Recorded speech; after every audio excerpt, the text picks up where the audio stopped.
J'ai besoin d'aide. Donnez-la moi. C'est bon, je la tiens. Est-ce que quelqu'un vous a tiré dessus? C'est vous qui avez trouvé la jeune fille, c'est ça? Une jeune fille, couverte de sang, est poussée en urgence aux urgences. Les médecins pensent d'abord à un traumatisme grave. Ils lancent immédiatement les manœuvres de réanimation. Mais au moment où ils découpent ses vêtements, tout le monde reste figé. Il n'y a absolument aucune blessure sur son corps. Ils recommencent l'examen, encore plus minutieusement, et finissent par découvrir un indice bouleversant. C'est pas son intestin, ça. C'est un cordon ombilical.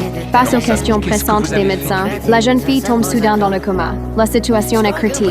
Les médecins sortent aussitôt de l'hôpital et foncent vers une ruelle, guidés par des passants. Là, ils trouvent un sac à dos. À l'intérieur, un bébé à peine vivant. Allez, respire.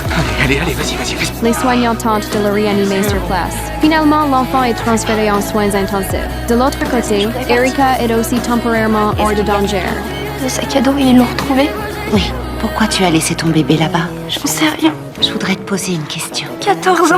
Le docteur Manning est bouleversé par ce que la jeune fille a vécu. Pour elle, le fait qu'Erika ait coupé le cordon ombilical prouve au moins une chose. Elle n'a jamais voulu tuer son bébé. Mais le docteur Choi n'est absolument pas d'accord. À t'entendre, on croirait que tout va bien se terminer et que le bébé va survivre. Oui, bien sûr que ce bébé va survivre. Et si c'est pas le cas, alors cette fille a commis un meurtre. Et le pire reste à venir. À cause d'une mauvaise prise en charge, Erika fait une nouvelle hémorragie massive après l'opération.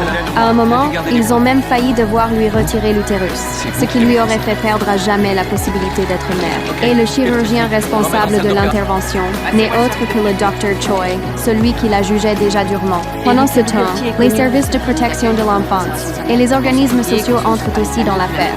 Vous plaisantez. Elle n'a que 14 ans. Vous vous rendez compte? Racolage ou pas, elle reste une victime. Ça ne l'excuse pas pour autant. On va l'accuser d'avoir commis de graves délits. Manning refuse de laisser Erika complètement seule. Elle parvient enfin à contacter la sœur aînée d'Erika. J'ai parlé à l'assistante sociale. Il y aurait une possibilité pour qu'Erika et le bébé viennent habiter chez vous. Je vais lui parler d'abord. Mais quand la sœur voit Erika, elle déclare tout de suite qu'elle ne veut plus être mêlée à ce genre d'histoire.